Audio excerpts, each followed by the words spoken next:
আসলে আমি বললাম আমি অনেক স্মার্ট ছেলে চাই, অনেক কোটিপতি চাই, অনেক শিক্ষিত, এই সেই লাভ অনেক ইয়াং ছেলে অনেক পছন্দ। আমি ইয়াংদের প্রেমে পড়তে চাই, ইয়াংদের প্রেমে পড়বো। ইয়াংরাও আমার প্রেমে পড়ে, কিন্তু কিছু বললাম কিন্তু তাও হলো না, এরকম তো হয় না। আসলে ভালোবাসা জিনিসটা একদম ডিফারেন্ট।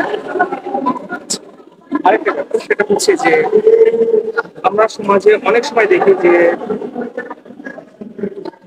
বয়সের তুলনায় বেশি অপেক্ষাকৃত বেশি বয়সী মানুষদেরকে বিয়ে করে। এই ব্যাপারটা নিয়ে সুগার ডেডি বলে অনেকে, এই ব্যাপারটা নিয়ে আসলে আপনার মন্তব্য কি?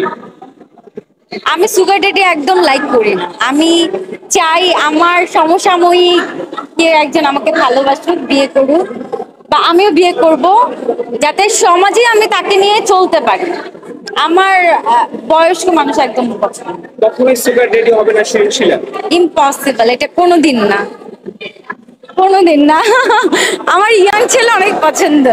আমি ইয়াংদের প্রেমে পড়তে চাই, ইয়াংদের প্রেমে পড়বো। ইয়াংরাও আমার প্রেমে পড়ে, কিন্তু বুড়া টুড়া আমার ভালো লাগে। বলিউডে দেখে যে মানে অনেক প্লিজ এই ধরনের কোশ্চেন আমাকে করবেন না, দয়া করে অন্য কোনো কোশ্চেন থাকলে করেন। আর সেটা হচ্ছে যে প্রেমের প্রস্তাব যখন দেয় তখন কিভাবে আসলে এড়িয়ে যায় শিরিন শিলা? প্রেমের প্রস্তাব দিলে যদি ভালো লাগে তাহলে আগে চিন্তা করি যে ছেলেটা কি করে বা ছেলেটা কোথায় থাকে, তার সম্পর্কে আগে জানার চেষ্টা করি। আর যদি ভালো না লাগে আমি কোনো অ্যান্সারই করি না, স্কিপ করে যাই। আপনার পছন্দের নায়ক শাকিব খান, শাকিব ভাই যদি হুট করে শিরিন শিলাকে প্রেমের অফার দেয় সেক্ষেত্রে কি হবে? ইম্পসিবল, জীবনও না। সাকিব ভাইকে আমি অনেক সম্মান করি, অনেক শ্রদ্ধা করি, বড় ভাইয়ের মতো করে দেখি।